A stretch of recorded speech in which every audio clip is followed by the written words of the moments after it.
जिस कन्या या वर का विवाह नहीं होता, 40 साल हो गए या 30 साल हो गए, या जब 28 के बाद में लड़का लड़की क्रॉस हो जाए कि 29 में, 30 में, 32 में, 34 में, 40 तक पहुंच गए और विवाह नहीं हो रहा है, तब बेलपत्री के जो पेड़ होता है, वृक्ष होता है, उस वृक्ष की जो डाली होती है, उस डाली के मनकों से जो माला बनती है, बाजार में भी मिल जाती है बेल की माला,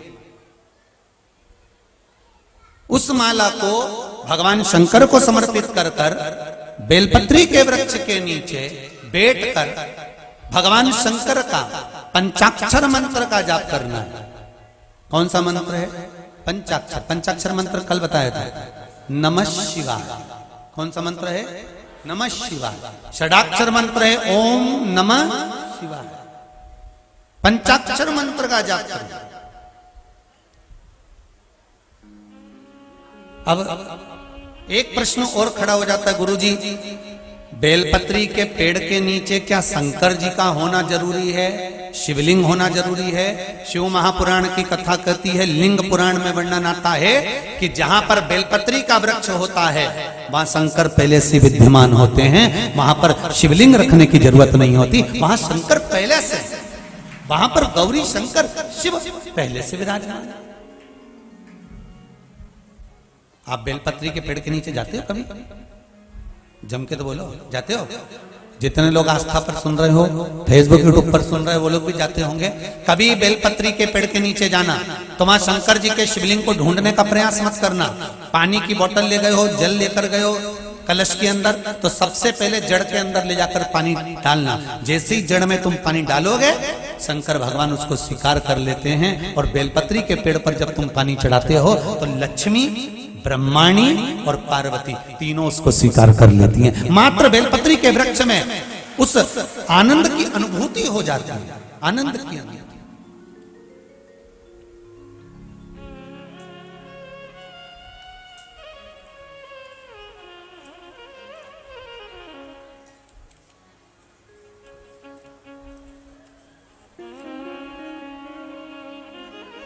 शिव महापुराण की कथा कर रही है।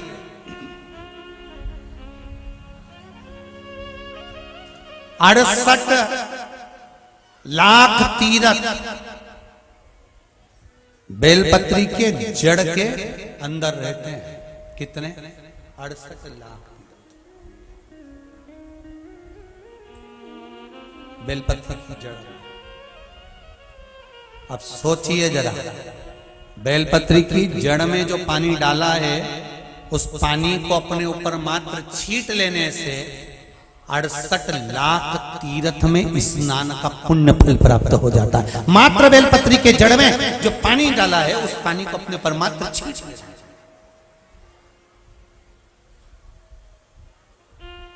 कई माताएं तो भजन में भी गाती है, 68 लाख तो भले नहीं बोले पर गाती है, 68 तीर्थ हमारा गुरु जी का चरण।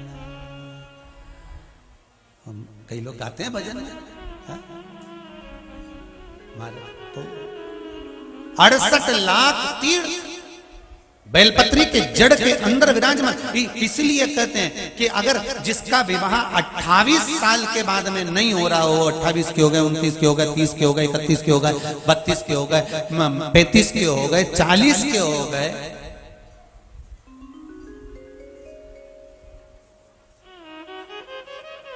तरतालीस के हो गए, 50 के करने की जरूरत भी नहीं।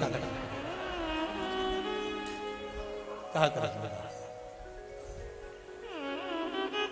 अब आगे तुम्हारी मर्जी भी हो, यहां से तुम्हारा मन हो तो हम ये भी नहीं किए हो।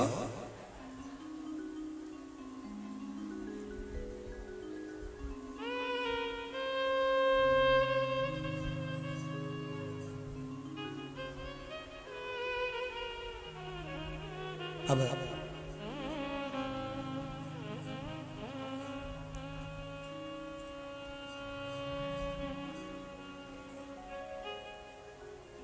जब किसी का विवाह होता है ना, तो जितने नवयुवक बच्चे होते हैं ना, वो बड़े बड़े प्रसन्न होते हैं फोटो खिंचवाने में, नाचने में, गाने में, उसको बड़ा आनंद आता है। और बाकी के जो घर के जो रहते हैं ना, फूफा हुए, जीजा हुए, मामा हुए, काका हुए, सब जो साफा बांध के चलते हैं, वो इतना नाचते कूदते नहीं, उनको मालूम बापड़ा हमारे जैसी होने वाला है। छोरा हो खूब नाचे, इनके क्या मालूम बापड़ा वो बेचारा चला गया। तो कई लोग कहते हैं फूफा जी आओ ना थोड़ा सा नाच, तो क्या बुआ जी के न चलूं क्या? हाँ उनके ले, और बुआ नाच भी ले, वो बापड़ा बेचारा फूफा, बुआ नाच रहे। तो किसी ने कहा बुआ नाच रही, फूफा जी तुम नहीं नाचो? अभी नाच लो तो घर पे और तुम अपने नहीं नाचा।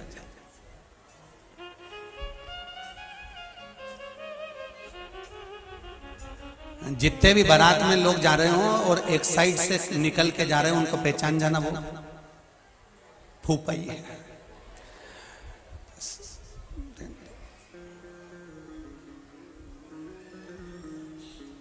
महाराज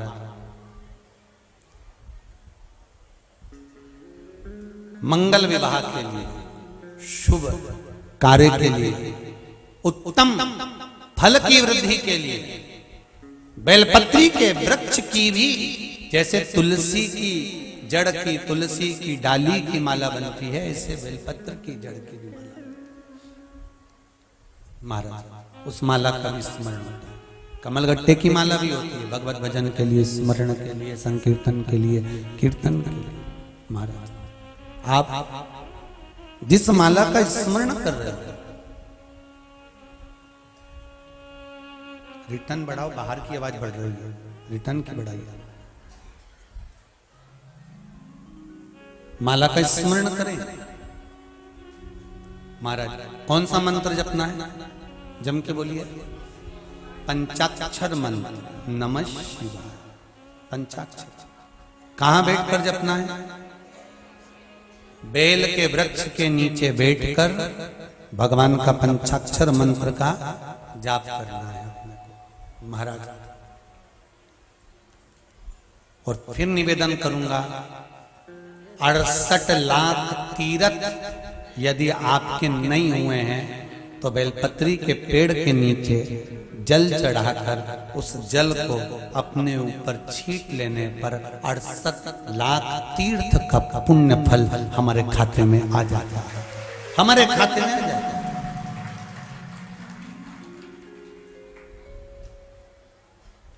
वो प्राप्त हो जाता है। जिसने केवल पत्तियां खाई है वृक्ष की, शरीर में से जिसके पत्तियों का रस निकल रहा है, उस प्रनद के पास में भगवान शंकर बैठे और शंकर जी ने प्रनद को देखा और प्रनद को देखा तो प्रनद के नेत्र खुले और शिव जी को देखा। देखकर मन में विचार करा, मन में विचार है कि मेरे से ज्यादा भजन कर रहा है। अच्छा एक बात बहुत अच्छे से सुन लीजिए, जो कभी भगवान का भजन नहीं करता, जो कभी मंदिर नहीं जाता, जो कभी शंकर के मंदिर ही नहीं गया, जिसने कभी एक लोटा पानी शंकर जी को नहीं चढ़ाया, निंदा वही करता। आपको मंदिर जाने से वो ही रोकेगा, पूजन करने से वो ही रोकेगा, भगवान का भजन करने से वो ही रोकेगा जो भगवान के मंदिर कभी गया ही नहीं, जिसने कभी शिव नाम लिया ही। आप रोज रोज मंदिर तो जाओ,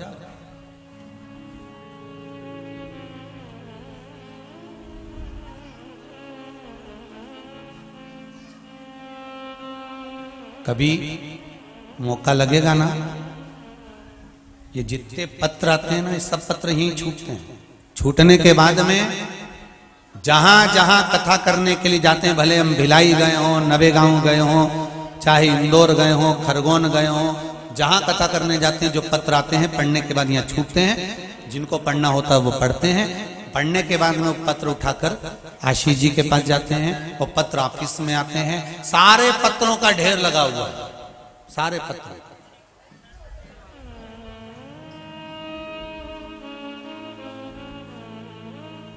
और जो डाक द्वारा पत्र आते हैं, घर पहुंचते हैं, कहीं यहाँ चितावलिया में आते हैं, कुबेरेश्वर धाम पर, सारे पत्र, उनमें कम से कम नाना करते हुए 2-4 हजार से भी ज्यादा पत्र ऐसे होंगे जिसमें ब्राह्मणों ने पत्र लिखे और एक ही बात लिखी कि जिन शिव मंदिरों में ताले लगे होते थे, लोग शिवरात्रि पर और सावन में आते थे, उन मंदिरों में आज सोमवार की सोमवार दिवाली हो रही है।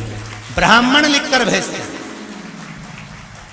छोटे छोटे गांवों में, छोटे छोटे मोहल्लों में, नगर में, कॉलोनियों में, शिव मंदिरों में, जब जहां केवल शिवरात्रि पे लोग जाते थे, और वो भी गए तो ठीक, नहीं गए तो ठीक। सावन के महीने में लोग जाते थे, कभी पहुंच गए तो ठीक, नहीं तो सावन के महीने में झांकी लगती थी मंदिरों में, बस उसका दर्शन करने जाते थे और भगवान का श्रृंगार देख के आ जाते थे। पर कोई मन में भाव नहीं था कि शंकर जी को अपन को ये चढ़ाना है, कि वो चढ़ाना है, कि बेलपत्र चढ़ाना है, कि धतूरा चढ़ाना है, कि ये सामग्री चढ़ाना है। बस उनने तो दर्शन करे झांकी के। सोमवार की सोमवार सावन महीना में 4-5 सोमवार पड़े, शाम के सज धज के छोटी मोटी कर कुरा के वो जाए, दर्शन करे, 2-4 खिलौना मिलौना लेके और चलिए, बस। ओके सिवाय अब आज के समय में लोग शंकर जी के मंदिर में जाते हैं, खिलौने पर ध्यान बाद में जाता है, झांकी पर ध्यान बाद में जाता है। सबसे पहला ध्यान रहता है कि मैंने शिव महापुराण में ये सुना था, शंकर जी को ये चढ़ाना है। लक्ष्य शिव महापुराण, लक्ष्य शंकर भगवान का शिवलिंग, लक्ष्य अशोक सुंदरी वाली जगह पर चढ़ाना है, लक्ष्य नंदी के पास चढ़ाना है। लक्ष्य बनाकर गए हो तो भगवान ने भी तुम्हें लक्ष्य बनाकर लाखों में प्रदान कर दिया। उसने सोचा ले तुम मेरे लिए आया है, मैंने तेरे लिए ये रख दिया।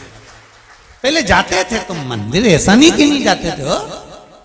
और आज भी शिव महापुराण की या शंकर के मंदिर जाने वालों की निंदा वो ही कर सकता है जो कभी शिव को जानता ही नहीं, शंकर के जो कभी मंदिर ही नहीं गया।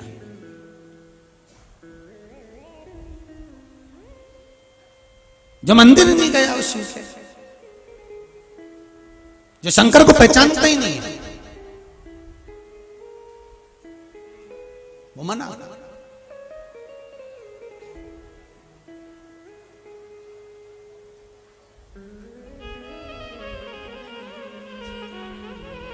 महाराज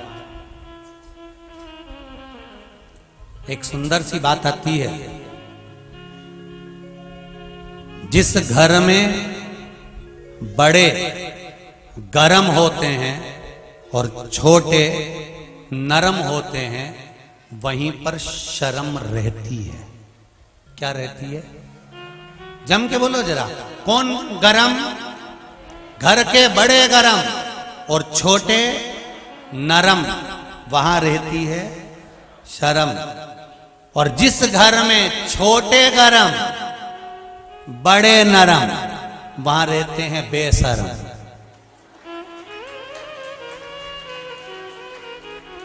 कौन है वहां पर? जम के बोलो, बेशर्म। और जिसके घर में दोनों ही गरम, वहां के फूटे करम। जहां बड़े भी गरम छोटे भी गरम, तो घर के लोगों के फूटे। बहुत बहुत ध्यान देना शिव महापुराण में, इसलिए शास्त्र कहता है घर के बड़ों को गरम होना चाहिए, छोटों को नरम होना चाहिए। तो नैनों में शर्म रहती है। जहां छोटे अपने माँ बाप को, ताऊ को, ताई को, दादी को, दादा को, नाना को, नानी को, घर के बड़े भाई को, बड़ी भाभी को, बड़ों को आंख दिखाने लगे, अपशब्द कहने लगे, समझ लेना पक्के। मैं काय को बोलूं? तुम बोलो।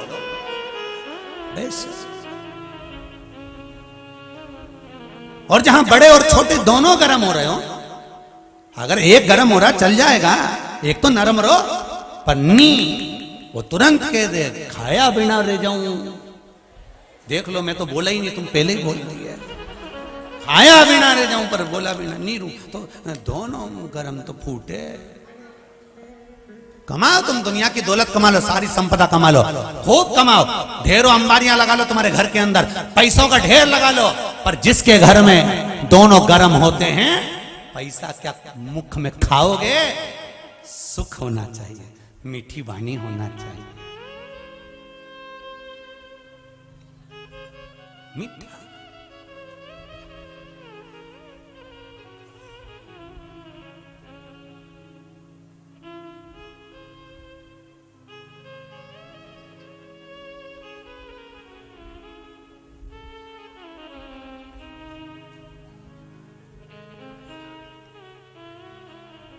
एक ना जाने कौन सा गीत था, वो याद नहीं आ रहा, राजी बोल दे मैं तेरे को पाँव की पायल दिला दूं, ऐसा था, वो ध्यान नहीं आ रहा हो, कल सुनूंगा फिर आपको बताऊंगा, प्रयास करो।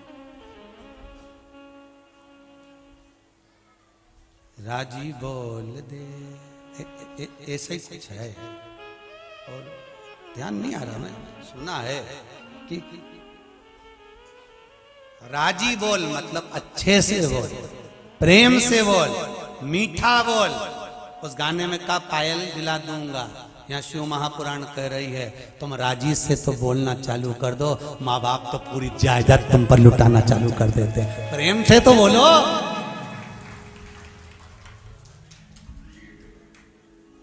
पत्नी 50 बार तुम्हारे लिए चाय बना दे,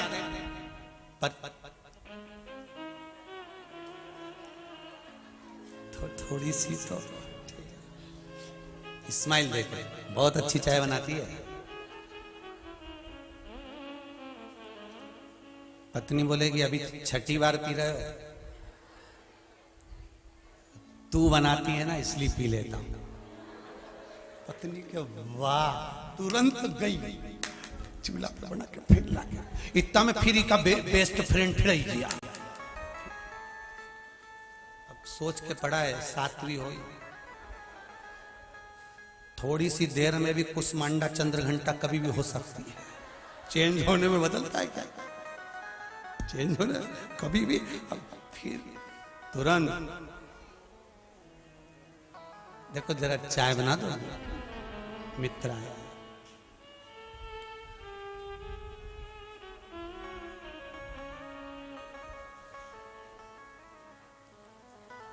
इसकी एक आदत बहुत अच्छी है, बच्चों को भी अच्छे से संभाल लेती है और चाय भी। चलिए, क्योंकि उसने देख लिया था गोदी में बच्चा है तो इसको ले, आप प्रेम से तो बोलो। जो क्रोध में कहा, यदि वो प्रेम से कहा होता तो दुनिया का सारा काम बन गया होता, सारा काम। आप प्रेम से तो बोलो, क्या चाहिए, केवल प्रेम की, स्नेह की बात। महाराज प्रणत शंकर भगवान को देख रहा है और भोलेनाथ जी को देखा तो प्रणत के मन में आया, मुझसे ज्यादा भजन कर रहा है, मुझसे ज्यादा मंत्र जाप कर रहा है, मुझसे ज्यादा स्मरण कर रहा है। प्रणत के मन में थोड़ा सा भाव जागृत हो गया। भजन करने वाला जब भजन करता है, जो नहीं करता है उसकी चित्तवृत्ति में यही आता है कि ये क्यों कर रहा है। अच्छी जगह जाओगे तो ही तुमको कोई टोकेगा, कभी बुरी जगह जाकर बताना कोई नहीं टोकेगा। किसी की सामर्थ्यता नहीं है कि कोई टोक दे, तुम जाके बताओ बुरी जगह।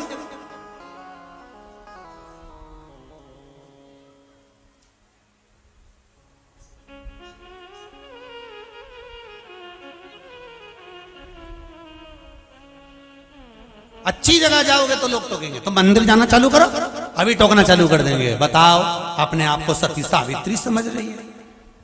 ये एक और भक्तन चालू हो गई सीवर वाला महाराज की। बताओ, जल्दी लोटा लेके मंदिर। हमारा तो पूरा के पूरा गांव पगला हो गया बस सीवर वाला का चक्कर में। जिसे देखो थाली ले लेके जाता, फिर मंदिर ही मंदिर दिखे।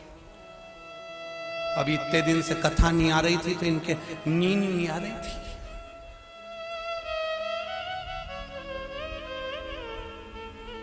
नींद नहीं आ रही।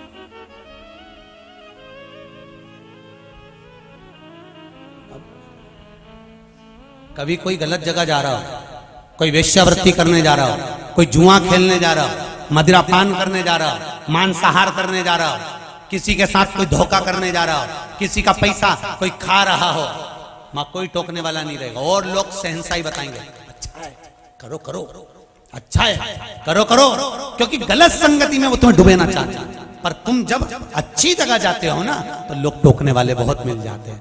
कहां चक्कर में पड़े हो, काय को बेलपत्री में शहद लगाकर शंकर जी को चिपका रहे हो,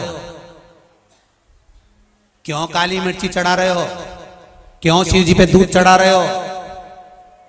दूध चढ़ाने से होता क्या है, क्या होगा?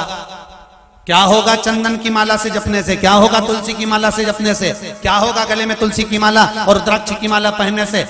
अच्छी जगह जाओगे तो लोग टोकेंगे, आपको रोकने का प्रयास करेंगे। पर आग लगे बस्ती में, अपन रहो मस्ती में, बेलपत्री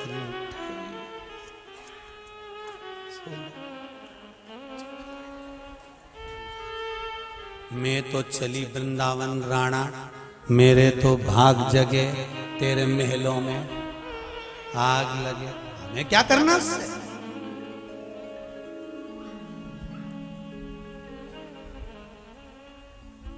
क्या करना?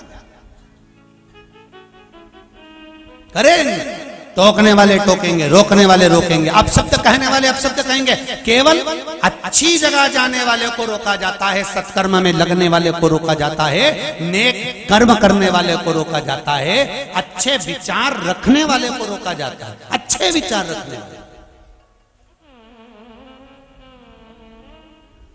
जो सतमार्ग की ओर बढ़ता है, अच्छे मार्ग की ओर बढ़ता है, लोग उसको रोकने का प्रयास करते हैं, रोकने का प्रयास करते हैं।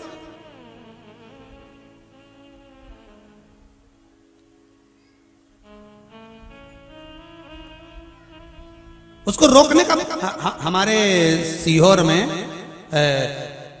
कई संस्थाएं, एक संस्था हमारे सीहोर में एक उंगली गुरु करके भी है, एक संस्था हमारे सीहोर में उंगली गुरु करके भी है। वो एक उपाध्याय बंधु हमारे यहाँ है,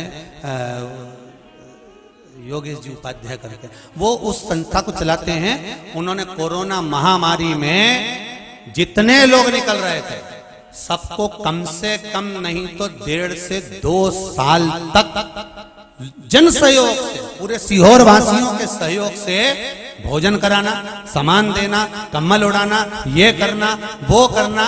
अब व्यक्ति जब अच्छा करने लगता है ना तो अच्छे करने वाले को लोग उसमें फिर कहीं ना कहीं भांजी मारना प्रारंभ कर देते। पर मैं कहूंगा जैसी वो संस्था है आगे बढ़कर, जैसे उंगली ग्रुप आगे बढ़कर जनता की सेवा सहयोग समर्पण करता है, ऐसा मेरा निवेदन है कि जब कोई अच्छा काम करे तो आपको आगे बढ़कर उसको सहयोग करना चाहिए, पाँव नहीं खींचना है। और केवल हमारे सीहोर की बात नहीं करेंगे, इंदौर में कई संस्थाएं ऐसी बनी हुई हैं, उज्जैन में कई संस्थाएं ऐसी बनी हुई हैं, भोपाल में कई संस्थाएं ऐसी बनी हुई है। आप जिस नगर में रहते हो, जहां आप कथा सुन रहे हो आस्था चैनल के माध्यम से, आपके नगर में भी कई संस्थाएं ऐसी बनी होगी जो अच्छा काम करती होगी। पर अच्छे काम करने वाले को रोका जाता है, टोका जाता है, उनकी बुराई करी जाती है, उनकी निंदा करी जाती है, उनकी टांग खींची जाती है, उनके अपशब्द कहे जाते हैं, जिससे अच्छा काम करना छोड़ दें। पर जितने अच्छे काम करने वाले लोग हैं उनसे कहना चाहूंगा, क्या किसको रोइए, जम के बोलो रे चादर तान के, और आग लगे बस्ती में अपन रहो मस्ती में। अब अलमस्त होकर अपना स्मरण करो, सेवा करिए।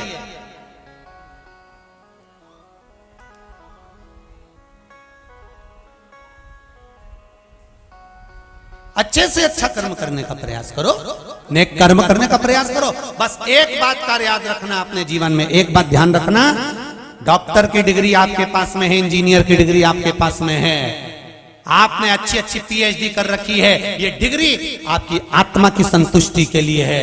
पर सही संतुष्टि, सही डिग्री तो वो होती है जब हम किसी रोते हुए के चेहरे पर हंसी दे देते हैं, हम किसी के चेहरे पर स्माइल दे देते हैं, हम किसी के चेहरे पर प्रसन्नता दे देते हैं।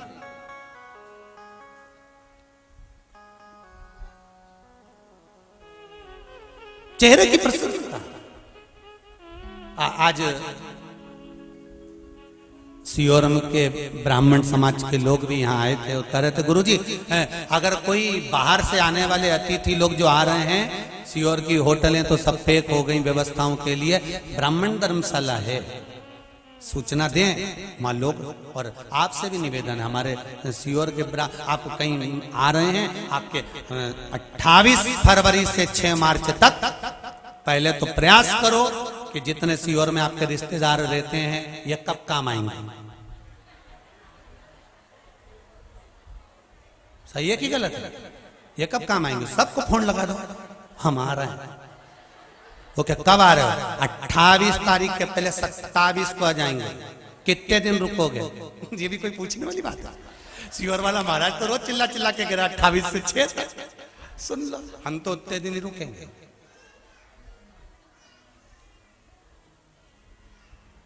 कईयों के बीपी ऊंचे नीचे हो जाएंगे।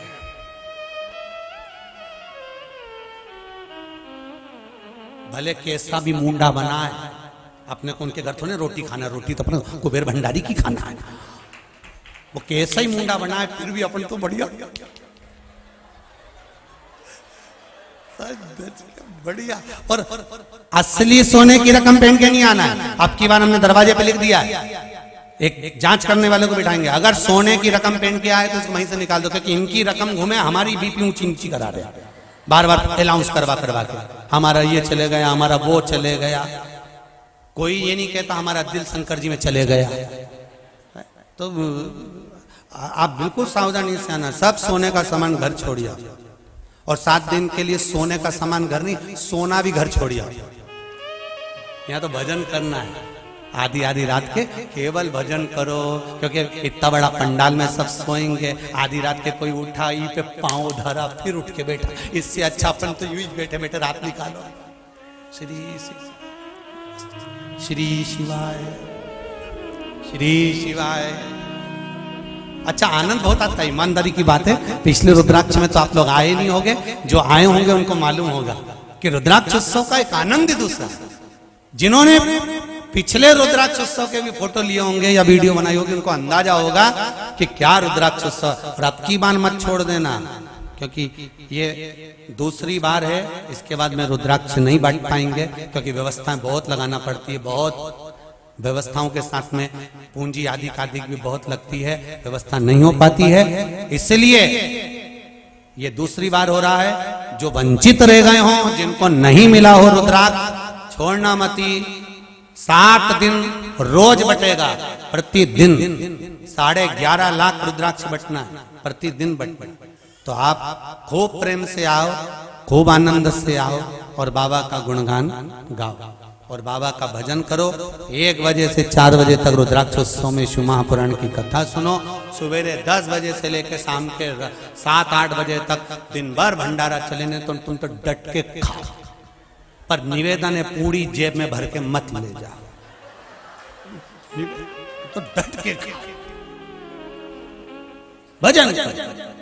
हर हर भगवान शिव की कथा कर रही है, ओगरदानी शंकर का चरित्र कह रहा है। आपका चित्त वृत्ति स्वयं प्रणत के मन में आ गया, और प्रणत के मन में आया कि ये मुझसे ज्यादा भजन कर रहे हैं, ये मुझसे ज्यादा स्मरण कर रहे हैं। जो भजन नहीं करता, दुख उसको होता है कि ये ज्यादा क्यों कर रहा है, ये आगे क्यों बढ़ रहा है, ये इतनी तरक्की क्यों कर रहा है। बिल्डिंग सबको नजर आती है, पर बिल्डिंग के नीचे जो बिम गड़े होते हैं वो किसी को नजर नहीं आते, कि इसने अपनी जिंदगी में कितना संघर्ष करा होगा, कितना ठोकर खाई होगी, कितना ठुकाया होगा, नीचे से कितना मजबूत होगा, तब जाकर बिल्डिंग खड़ी हुई होगी। व्यक्ति ने कितना दुख झेला होता है, तब जाकर उन्नति की सीढ़ी पर चढ़ पाता है। कितना दुख झेला होगा, तब आगे बढ़ा।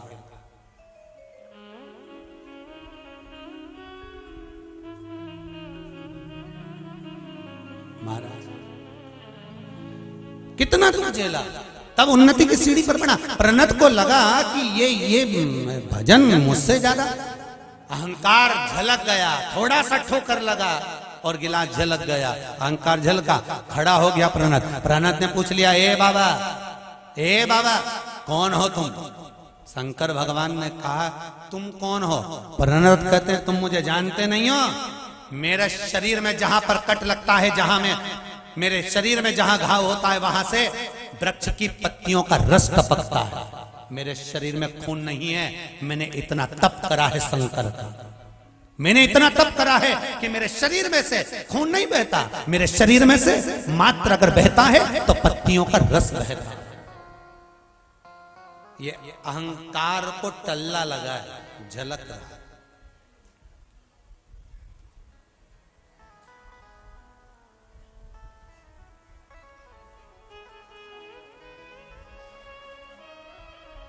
ये टल्ला लगा। अब शिव जी ने कहा तुम्हारे शरीर से क्या टपकता है? कहा जो पत्तियां खाई है उसका जो रस है वो टपक रहा है। ओ बहुत बढ़िया।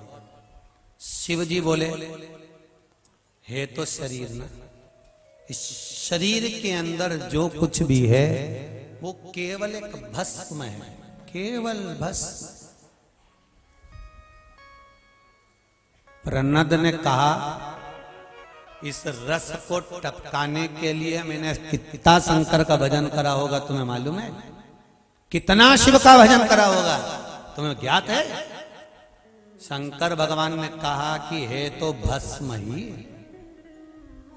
ये तो भस्म ही।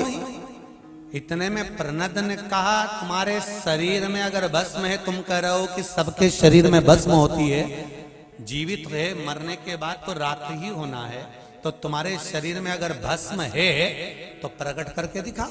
शंकर भगवान स्वयं उसी समय पर अपने शरीर को मलना प्रारंभ करा और प्रनद के शरीर पर भस्म लुटाना प्रारंभ करा। भस्म शिव प्रनद के शरीर पर दे रहे थे। मेरे शंभु, मेरे शंकर, मेरे ओघड़दानी, मेरे कैलाशी, मेरे अविनाशी भस्म शरीर पर दे रहे हैं, लुटा रहे हैं। ठीक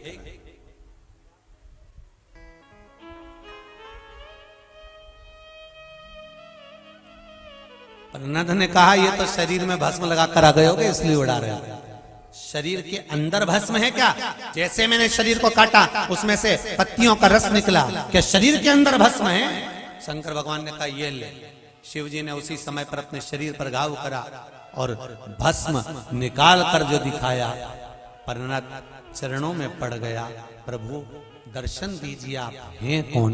शंकर भगवान सामने प्रकट हो गए। प्रनद ने कहा आप मेरे लिए यहां प्रकटे हैं? शिव जी कहते हैं जब मेरा कोई भक्त अहंकार में डूबने लगता है तो उसके अहंकार को समाप्त करने के लिए मुझे लीला रचना पड़ती है। इसलिए प्रनद तू कहीं अभिमान में ना डूब जा। अगर भगवान सेवा करने का मौका दें, आपको कहीं सत्कर्म में लगाएं, आपको कहीं भजन में लगाएं, कीर्तन में लगाएं, नाम स्मरण में लगाएं, नाम जाप में लगाएं, तो निवेदन है आप सत्कर्म की ओर बढ़ो। अच्छे कर्म की ओर बढ़ो, सुख मिलेगा आपको, आनंद की अनुभूति होगी आपको।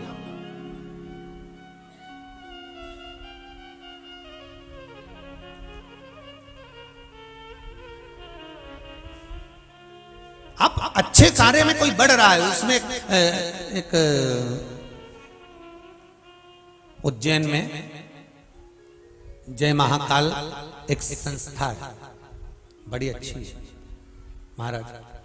जब कुंभ का मेला हो, चाहे सावन का महीना हो, चाहे शिवरात्रि हो, चाहे मुख्य सोमवार पड़ते हो, शाही सवारी निकलती हो, वो संस्था का देखा है कि वो नियम से इतनी सेवा करती है, इतनी सेवा करती है कि सेवा में अपने पलक पावड़े क्या ना बिछा दे, उस सेवा के क्रम में लगे।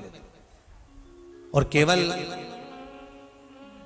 हमने एक चीज तो देखी है कि सारे तीर्थ हैं, बहुत सारे तीर्थ हैं, सारे तीर्थों में बाहर से भक्त आते हैं, वो व्यवस्था करते हैं, पर उज्जैनी तीर्थ एक ऐसा देखा जहां पर रहने वाले लोग अपने आने वाले भक्तों के लिए खूब सेवा किया करते हैं, दिल से सेवा,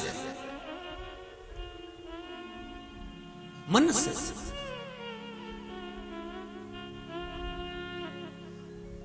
इसलिए वो कहते ना,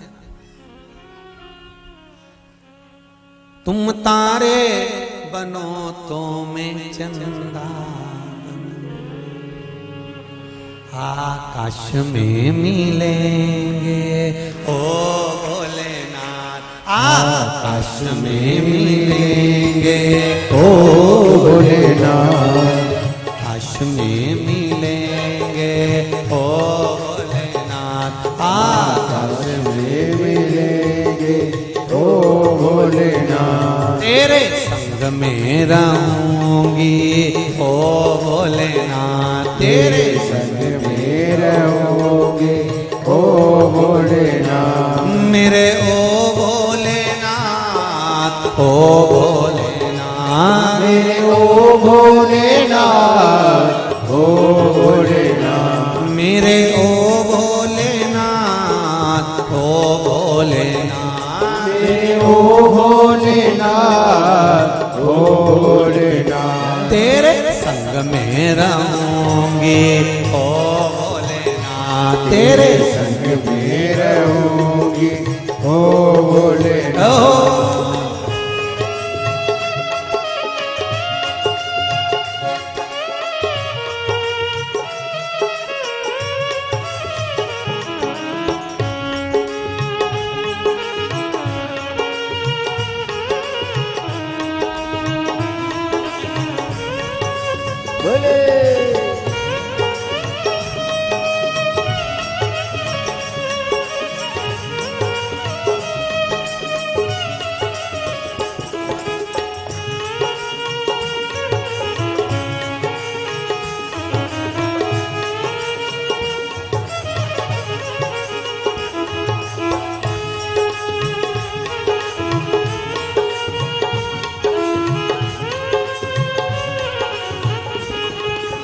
शंभो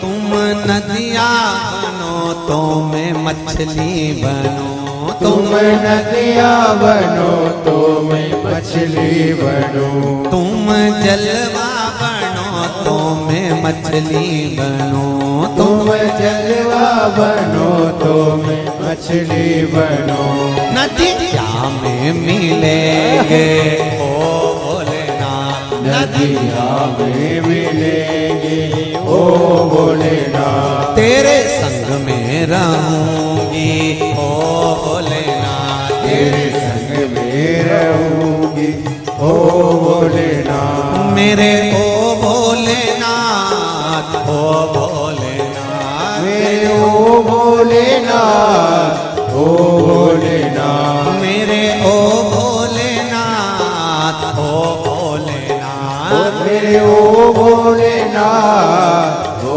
भोलेनाथ, तेरे संग में रहूंगी ओ भोलेनाथ, तेरे संग में रहूंगी ओ भोलेनाथ।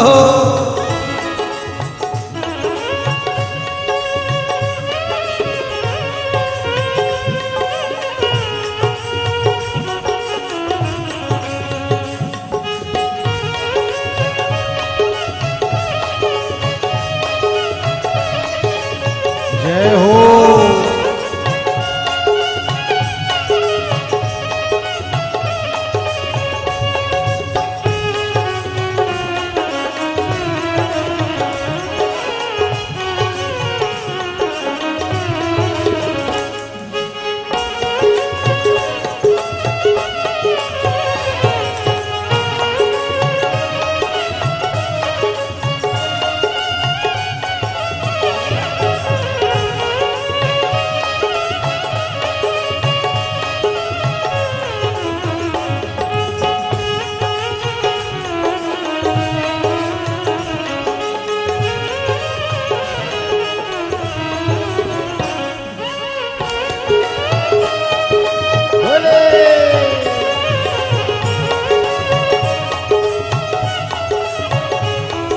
पुष्प बनो तो सुगंध बनो, तुम पुष्प बनो तो सुगंध बनो, तुम पुष्प बनो तो सुगंध बनो, तुम पुष्प बनो तो सुगंध बनो।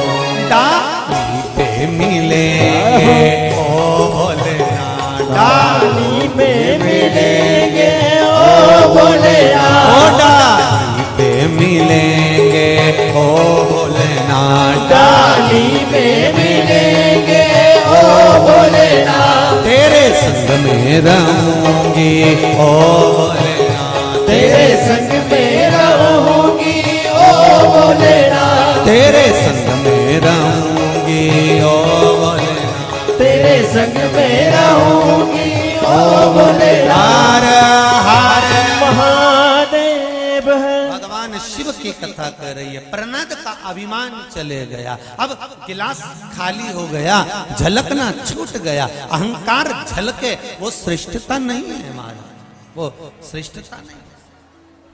अहंकार गया, प्रनद भगवान के चरणों में आ गया। इधर दक्ष प्रजापति की कन्या महाराज सती मैया जो जलकर भस्म हुई, वो हिमालय राज के घर में पार्वती के नाम से विख्यात है। महाराज वही पार्वती मैया का विवाह शिव जी के साथ हुआ है। भगवान शंकर पार्वती पधार रहे हैं, जोरदार ताली बजाकर स्वागत करिए। भगवान शिव पार्वती के मंगल विवाह का आनंद करेंगे और सभी को बार बार आनंद देते हुए भगवान शिव और पार्वती पधार रहे हैं। जोरदार ताली बजाकर स्वागत करें शंकर और पार्वती। बोल काशी विश्वनाथ भगवान की जय। भगवान शिव और पार्वती का मंगल विवाह हो रहा है। माता पार्वती भगवान शंकर के गले में, समय में कितने ही तुम्हारे घर में तुम्हारे रिश्तेदार, कितने ही धनपति करोड़पति हो, पर अंतिम समय तो अंतिम समय होता है। अंतिम समय में कोई साथी नहीं होता, अंत में केवल वो ईश्वर परमात्मा, मेरा शंकर, मेरा राम, मेरा कृष्ण ही साथी होता है, उसके सिवा कोई नहीं होता।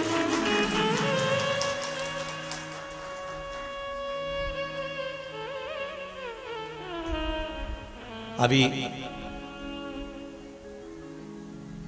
स्वर को किला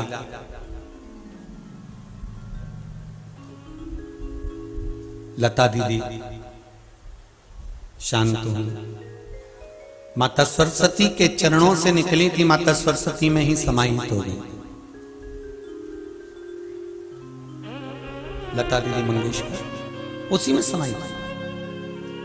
व्हाट्सएप पर, फेसबुक पर उनके अंतिम समय के फोटो चले, आप लोगों ने भी देखे होंगे।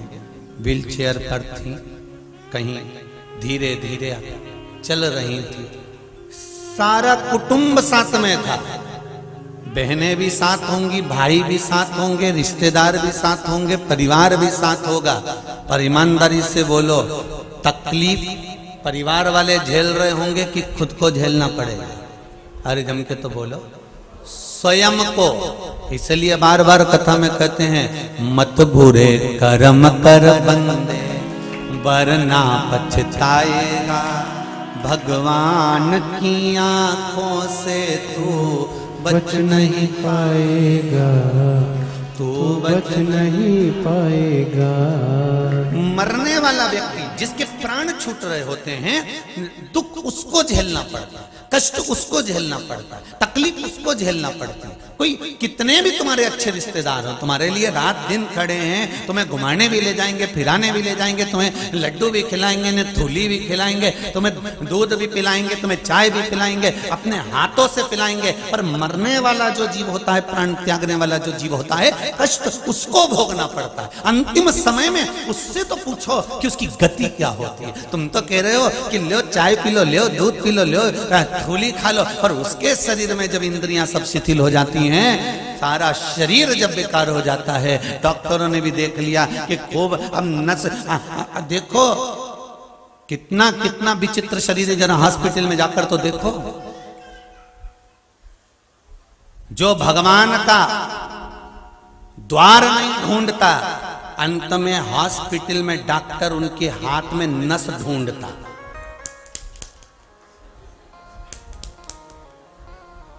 फिर परिवार वालों से कहते जम के पकड़ो जरा, अच्छे पकड़ो और जम के। और शरीर में हड्डियां हैं, मांस बचा नहीं है।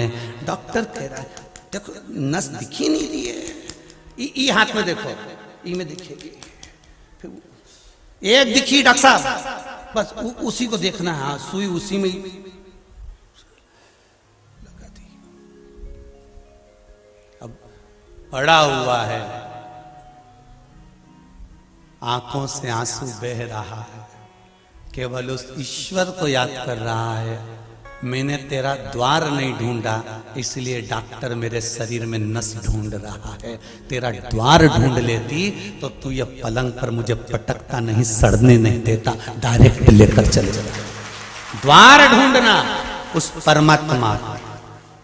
और जिसने मेरे परमात्मा का द्वार ढूंढ लिया, जिसने मेरे शंभु मेरे शंकर का द्वार ढूंढ लिया, जिसने शिव भक्ति को ढूंढ लिया, फिर अंत समय में भोगना नहीं पड़ेगा, क्योंकि तुम्ही ने दर्द दिया है, तुम्ही दवा। अंतिम बिंदु उसी का है। सुख वो देगा, दुख वो देगा, कष्ट वो देगा, जो कुछ देना है ये उसके हाथ। पर आदत हमारी बुरी है ना, हम अहंकार को थोड़ा सा झलका देते हैं।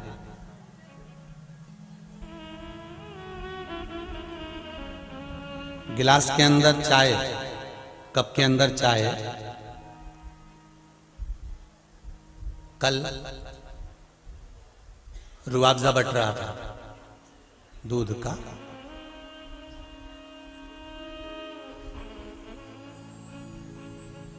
पनीर फैक्ट्री वालों के यहाँ की कथा है, तो रुआवजा तो बट नहीं है, तो दूध का रुआवजा बट रहा था। हम देख रहे थे, तो एक बापड़ा बेचारा यूं पी रहा था, और पीते पीते दूसरा इधर से आ गया। अब उससे एक चीज सीखने को मिली, गिलास में रुआवजा था इसलिए झलका, नहीं होता तो कोई कितना ही धक्का मार दे झलकेगा। पर वो सीखने को मिल गया कि भाई उसमें चाय थी, उसमें दूध था, उसमें रुआवजा था, इसलिए थोड़ा सा धक्का लगा और झलक गया। बस जिस शरीर में, जिसके भीतर अहंकार होता है ना, वो थोड़े से धक्के से झलक जाता है, तुरंत बाहर निकल कर आ जाता है। अहंकार झलकता है, थोड़ा सा टल्ला लगा झलक गया। जरा सी किसी ने कुर्सी नहीं दी, ने बैठने का नहीं बोला, ने धक्का लगा। जानते नहीं हो, पहचानते नहीं हो, मतलब चाय भरी है, रुआवजा का गिलास जोरदार है हो, तो रुआवजा का गिलास जोरदार है तो मतलब धक्का लगा, और धक्का लगा तो गिरा। बहुत ध्यान देना महाराज जी, जब जब किसी व्यक्ति के मुख पर आ जाए कि तुम मुझे जानते नहीं, अभी तुमने मुझे क्या जाना है, तुम मुझे पहचानते नहीं हो, अभी तुम मुझे जानते नहीं हो, जरा जरा सी बात में अगर तुमको धक्का लग रहा है, थोड़ा सा किसी ने कुछ कहा, धक्का लगा और झलका, तो समझ लेना गिलास बहुत भर चुका है, बहुत भर चुका है, चाय बहुत भर चुकी है, अहंकार बहुत भर चुका है। ये अहंकार को थोड़ा सा खाली करना पड़ेगा, हमको थोड़ा अभिमान नीचे दबाना पड़ेगा।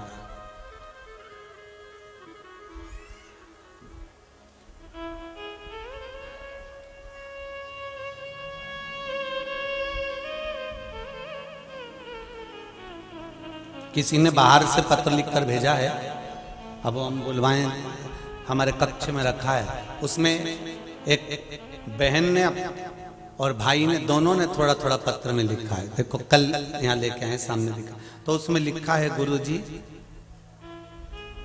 आप जब तक भेरू और चंद्रघंटा नहीं बोलते तब तक हमको अच्छा नहीं लगता।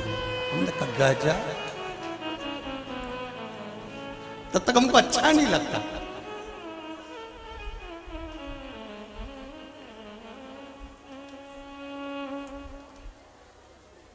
उन्होंने अपना नाम भी लिखा है? पहले सबसे पहले लिखा आपका भेरू, आपकी चंद्रघंटा, और नीचे अपना देखो सर में पलंग पे रखा होगा पत्र, ढूंढो जरा, हम जो किताबन पढ़ते हैं ना उसमें रखा होगा, देखो जरा अगर मिल जाए, उसमें लिखा मिल जाएगा है आपका भैरू आपकी चंद्ररेखा, और नीचे उन दोनों का नाम भी लिखा है। औरंगाबाद से आया है शंभू। शिव कृपा ही ऐसी करुणा। शंभो शरणे पड़ी मांगू घड़ी रे घड़ी दुख काटो दया करी न दर्शन आपो दया करी न दर्शन आपो। शिव आराधना में, शंकर की उपासना में आपकी चित्त वृत्ति जिस दिन परमात्मा को खोजने लगे, जिस दिन आपका मन भगवान को ढूंढने का प्रयास करने लगे, समझ लेना अंत समय में ये शरीर सड़ेगा नहीं, नस ढूंढने की जरूरत नहीं पड़ेगी, अपने आप को परमात्मा आएगा और हमें स्वीकार कर कर लेकर चला जाएगा। आए ना आए प्रभु कुटुंब कबीरा अंत समय तुम्हें आना पड़ेगा। पर महाराज कब?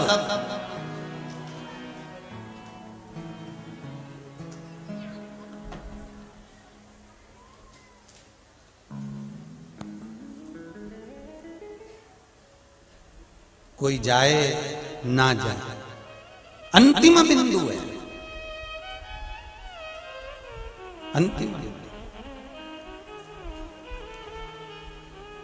दो जगह पर किया गया कीर्तन,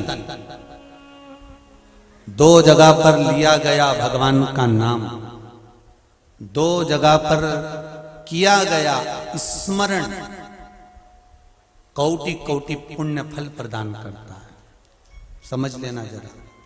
मंत्रमाला शिव महापुराण की कथा चल रही है। पहला राम घाट पर किया गया पुण्य, राम घाट पर किया गया भजन, दान, स्मरण, मंत्र जाप, नाम जाप, राम घाट पर जो किया जाता है उसका पुण्य कोटि गुना होता है। दूसरा, शमशान में बैठकर जब तक अंतिम संस्कार किसी का चल रहा है और आप उसको छोड़ने के लिए गए हो, उसको छोड़ने के लिए पहुंचे हो और उसका जब तक क्रियाक्रम नहीं हो जाता तब तक अगर आप बैठे हो, उतनी देर में भगवान शिव के नाम का स्मरण घट की जिह्वा से, बाहर की जिह्वा से नहीं, घट की जिह्वा से उस चिता की ओर देखकर करते रहो, उसका भी पुण्य कोटि गुना है, कोटि। राम राम रटते रहो जब तक घट में प्राण, कबहू तो दीन दयाल के भनक पड़ेगी कान। कभी तो उसको सूचना मिलेगी।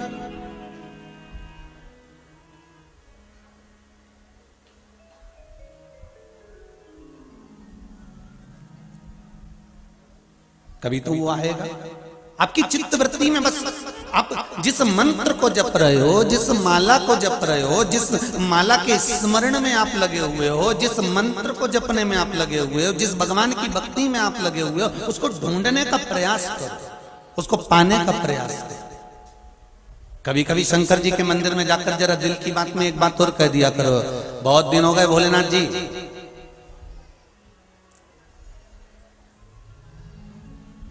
बहुत दिन हो गए,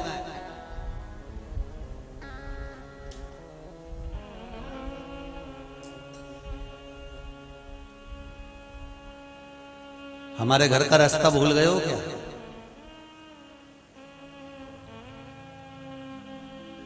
कभी कभी आते आते नंदी के कानों में भी कह सकते हो, मेरे बाबा मेरा घर का रास्ता भूल गए नंदी। ओ वृषभ, ओ नंदी, तो मेरे बाबा से कहे कि बाबा मेरे घर पर आए, बड़ा दुख है मेरे जीवन में, बहुत बहुत तकलीफ, पर लाखों के दुखड़े जो तू हर गया डमरू वाले, मेरे दुखड़ों को देख कर क्यों डर गया डमरू वाले। आप उससे कहोगे वो सुनेगा, और सुनेगा तो आएगा जरूर। एक पत्र में लिखा है,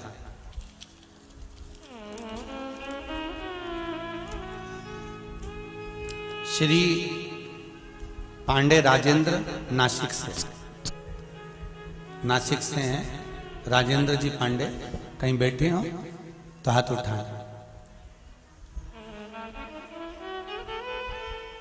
नासिक से पांडे जी, राजेंद्र जी।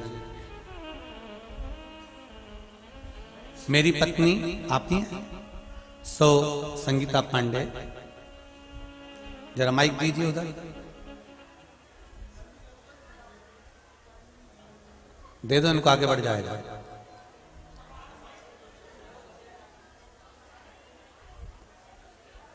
आपने पत्र में लिखा है, गुरुदेव मेरी पत्नी संगीता पांडे तथा मेरे लड़के को 3 डॉक्टरों से आंखों का चेकअप करवाया था।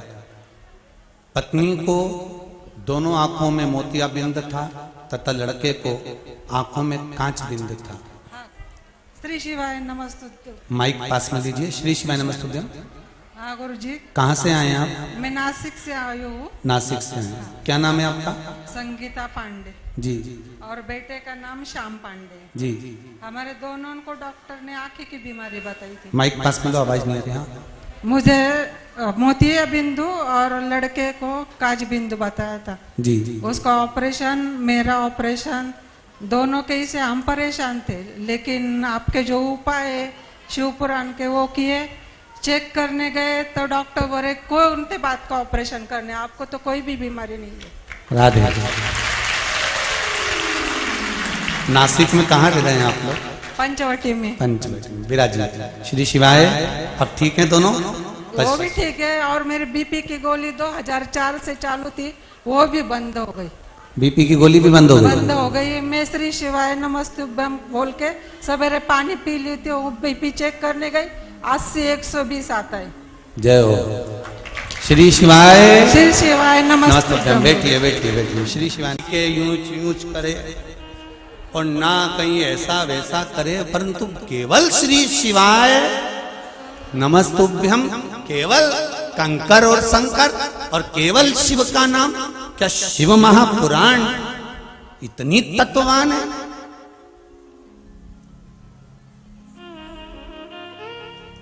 कि जिसका मात्र स्मरण कर लो। और आपसे भी निवेदन है, जितने आस्था चैनल पर सुन रहे हो, जितना फेसबुक यूट्यूब पर कथा सुन रहे हो, दिल से सुनना, हृदय लगाकर सुनना और अपनी कामना कर कर बाबा से कहकर सुनना। 3 महीने की तारीख भी लिख कर रख लो कि मैंने इस तारीख को पूरी शिव महापुराण की कथा सुनी।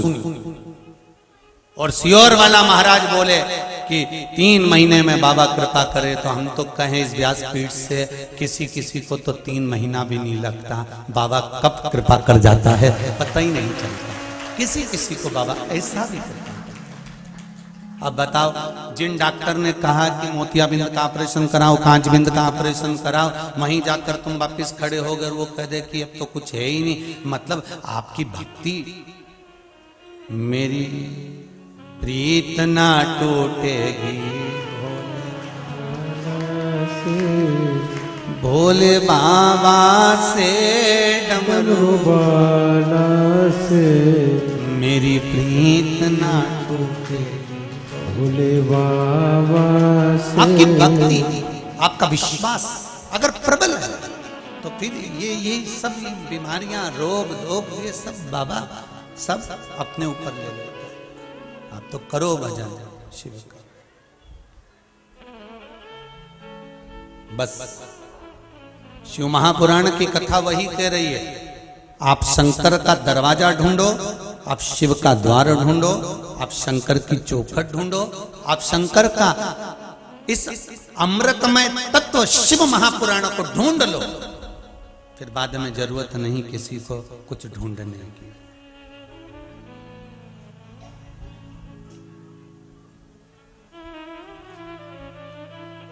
फिर कुछ नहीं ढूंढना। शिव महापुराण की कथा कहती है अंतिम समय में, अंतिम क्षण में कोई आए चाहे ना आए, मेरा शिव जो हर पल तुम्हारे साथ में है, हर घड़ी हर पल तुम्हारे साथ में है, वो हर पल तुम्हारे साथ रहता है। कोई आए ना आए,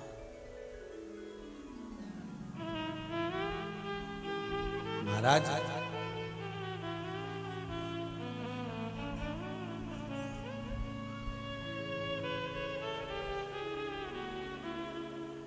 अंतिम समय में जब परिवार वाले भी आग लगाकर चले जाते हैं, तब तुम्हारे पास कोई नहीं रहता, तब एक ही रहता है, वो मेरा ओगढ़दानी, मेरा शिव, मेरा शंकर रहता है।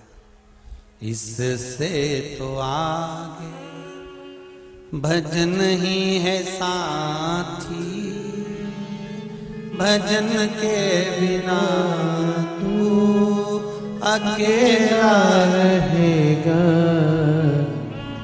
अरे मन ये 2 दिन का मेला रहेगा, कायम ये जग का झमेला रहेगा। बस इससे ज्यादा कुछ नहीं।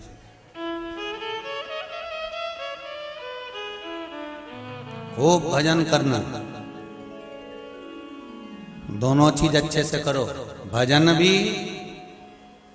जम के बोलो, हमने तो बोला ही नहीं, फिर भी आपको इतना ज्ञान है, 2 चीज में से एक का ज्ञान तो आप जन्म लेते से ले लेते हो, है? कि बस जैसी माता ने दूध नहीं पिलाया उसने रोना चालू करा, मतलब भोजन का ज्ञान तो पहले से, पर जैसा भोजन का ज्ञान एक पक्षी में होता है, वैसा भोजन का ज्ञान मनुष्य में कभी नहीं आया। पक्षी जब जब दाना चुगता है, अपनी उस शीश को झुकाता है कि तेरा धन्यवाद जो एक दाना दिया, फिर उठाएगा, फिर झुकाएगा, धन्यवाद, फिर उठाएगा, फिर झुकाएगा। पक्षी भगवान को हर दाने को खाते खाते बारंबार धन्यवाद देता है, और इंसान भरपेट खाने के बाद अपने आप को धन्यवाद देता है। वो तो मैं नहीं बैठूंगी, दुकान तो चले ही नहीं, वो तो मैं चला रहा हूं, मैं संभाल रहा हूं, मैं कर रहा हूं, नहीं तो ये वो है।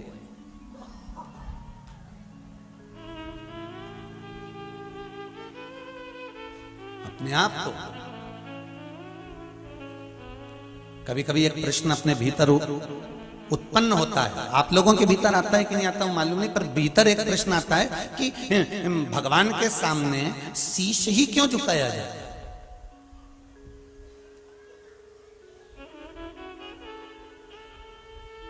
केवल मस्तक भगवान के सामने क्यों झुकाया जाता है? तो कहीं कहीं ऐसा लगता है कि मर्ज, कर्ज और फर्ज तीनों इसी में भरा होता है। मर्ज, कर्ज और फर्ज सब इसी में भरा होता है। इसीलिए भगवान के आगे झुकाने के लिए ये शीश होता है, और भगवान भी कहता है झुका ले, जिंदा है तब तक झुका ले, मरने के बाद तो तेरी औलाद भी तेरी खोपड़ियां फोड़ेगी। आधा जला होगा, चिता पर लेटा होगा, आधा शरीर जल गया होगा, और समझदार समझदार गांव के लोग झांक झांक के देख के आएंगे पका कि नहीं पका। खोपड़ियां देखते हैं शमशान में, समझदार लोग जाते हैं, जाओ जरा देख के आओ खोपड़िया पकी कि नहीं पकी, फिर वो झांक के देखेगा। अच्छा, भगवान इनको दृष्टि भी ऐसी देता है कि वो जलती हुई आग में देख भी लेता पक गया। यहाँ तो आज तक समझ में नहीं आई, वो अंगारा में बाटी धरी रहे तो समझ में नहीं आया, जब तक निकालो पकी उनके दबा के देखें तब समझ में पक गई। नहीं तो वो अंगारा में पड़ी पड़ी नहीं सूझे कि में राख इतनी लग गई, इतनी राख थोड़ी वो में दर गई कि वो समझ में ही नहीं आया कि पकी कि नहीं पकी। फिर अंगारा में से निकाल के कपड़ा में से झड़ा के फिर बाटी को देखो तो समझ में आए ये तो कच्ची है, वापिस धरो। पर इनके ना जाने कहां से इतनी अकल आ जाए, इतनी बुद्धि आ जाए, इतनी चित्त आ जाए कि तुरंत देख के पहचान जाए। और जैसे उन्हें हाथ का इशारा करा, सब तो इंतजार में बैठे थे कि जल्दी से इशारा करें और हम बन जाएं, और दौड़ के चले। और इनने बांस उठाया, उनमें घी भरा और सबसे पहले खुपड़िया फोड़ी और डंडा बांस फेंका, और फिर बस आंख में से आंसू, जैसी खुपड़िया फूकी। अब घर आते से तैयारी चालू हो गई।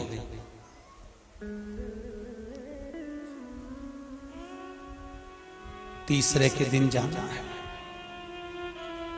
शमशान। दादाजी को जो जो चीज अच्छी लगती थी वो चीज लिया। पोया किसके यहां से लाया, उसके यहां से क्यों लाया, दादाजी तो वहां का खाते थे। फिर पोया वहां की दुकान से बुलवाया, उधर से मिठाई, उधर से रसगुल्ला, सारा सामान ले गए। जो जो चीज खाता था सब ले गए। कई कई तो हमने देखा है शमशान में, जो तंबाकू खाता था तो उसके लिए तंबाकू भी ले गए। मालूम पड़े कंडा में धोपड़ी में छोड़ दिया, सब धासी पड़ा सब। दादाजी खाते थे तो वो भी छोड़ोगे। अरे कम से कम दादाजी जिंदा थे तब तंबाकू नहीं छोड़ाया, तो मरने के बाद तो छोड़ दो रे। अभी भी तीसरे के दिन लेके पहुंच गए।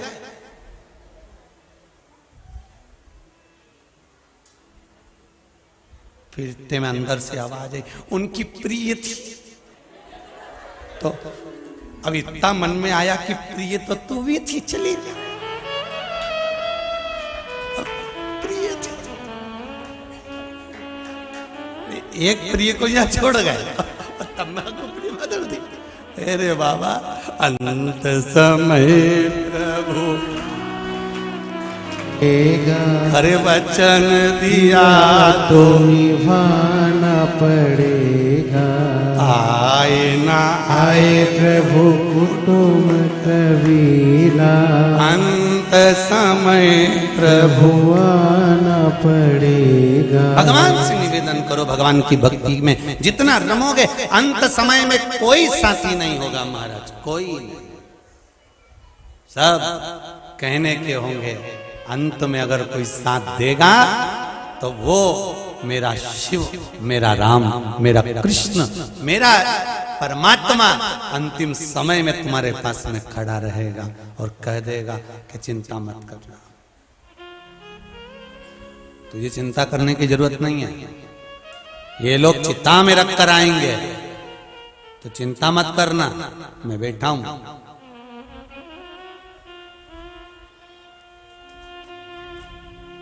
तन में आग लगेगी, अगर मन मुझ में लगा है तो वो नहीं जलेगा, मन मुझ में लगा कर रख। पर भ्रांतियों से दूर, भ्रम से दूर।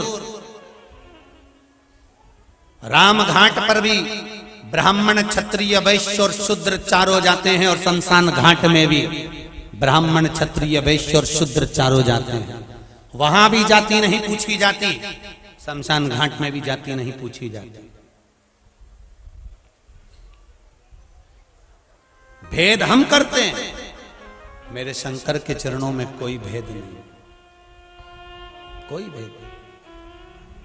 एक भगवान शिव जी का भगत था, बड़ा भगत भगवान शंकर का, बहुत भगत, इतना भक्त भगवान शंकर का कि भगवान शिव की भक्ति में डूबा रहता, पत्तियों को तोड़कर खाता रहता, वृक्षों की पत्तियों को खाता रहता, बस वो कुछ भी नहीं खाता, केवल वृक्ष की पत्तियों को खाना, उसका एक ही काम था, बस वृक्ष की पत्ती खाना।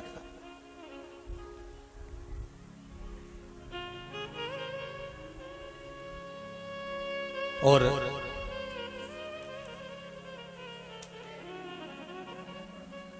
वृक्ष की पत्ती पत्ती खाता तो उसका नाम प्रणत रख दिया। अब नाम प्रणत रखा एक दिन कोई सामग्री लेने के लिए वो आगे बढ़ा और उसके हाथ में चोट लग गई। चोट लग गई, रक्त गिरने लगा, रक्त बहने लगा। जब रक्त भूमि पर गिर रहा था तो रक्त की जगह पहले तो थोड़ा सा रक्त गिरा और रक्त गिरने के बाद में जब उसके हाथ में से गिरना चालू हुआ तो पेड़ की जो पत्ती खाता था उस पत्ती का रस गिरना चालू हो गया। अन्न तो उसने खाया ही नहीं था कई वर्षों तक, केवल पत्ती, पर रक्त की जगह पत्ती का रस जमीन पर गिर रहा था। दो चार लोगों ने देखा कि पत्ती का रस शरीर में से, यहाँ तो रक्त गिरना चाहिए था और यहाँ तो पत्ती का रस गिर रहा है। तो लोगों ने कहा ये तो बड़ा विचारणीय है, बड़ा, और ये शिव भक्त है, शंकर का भक्त है, शंकर का भक्त है, इसलिए ये तो बड़ा आनंदित हो गया। तो लोग अब उसको जब पूछने लगे, उसको जब पूजने लगे तो उसके भीतर अहंकार उत्पन्न हो गया, उसके भीतर अभिमान आ गया। एक बात इस व्यासपीठ से जरूर कहेंगे कि अगर भगवान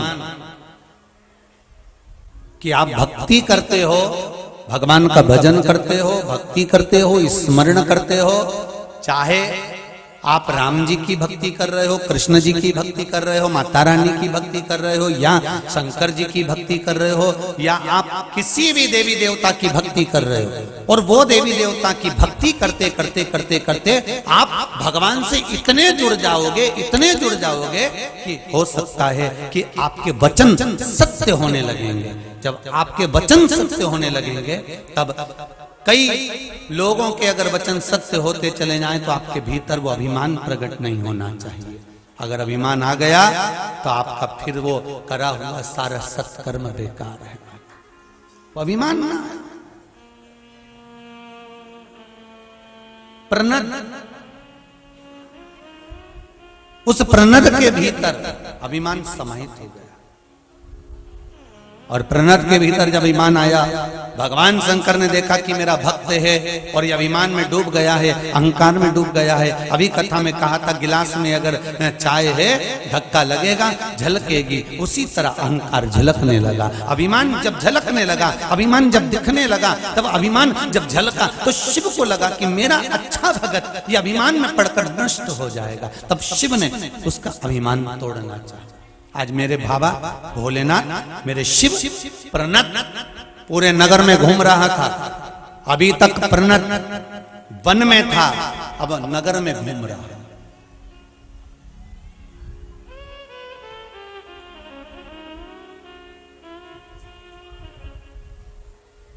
और नगर में घूमते घूमते वहीं पर जब वापिस जंगल में पहुंचा, वन में पहुंचा, और जंगल में जाते से ही प्रणत जैसे जंगल में जाकर बैठा, तभी मेरे भगवान शंकर एक बूढ़े का रूप रख लिए, एक बुजुर्ग का रूप रखे, और बूढ़े का रूप रखकर भगवान शिव उस प्रणत के पास में आ गया और बड़े बड़े प्रेम से उसके पास बैठ गए और शिव नाम का, स्वयं राम नाम का जाप करने लगे।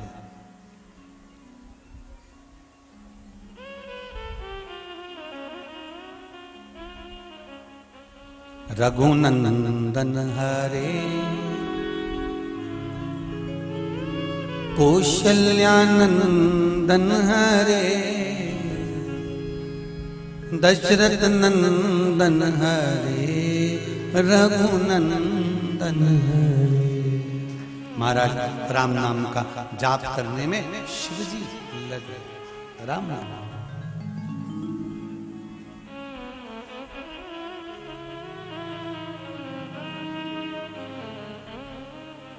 सीताराम सीताराम सीताराम सीताराम सीताराम सीताराम सीताराम सीताराम सीताराम सीताराम सीताराम सीताराम सीताराम सीताराम सीताराम सीताराम सीताराम सीताराम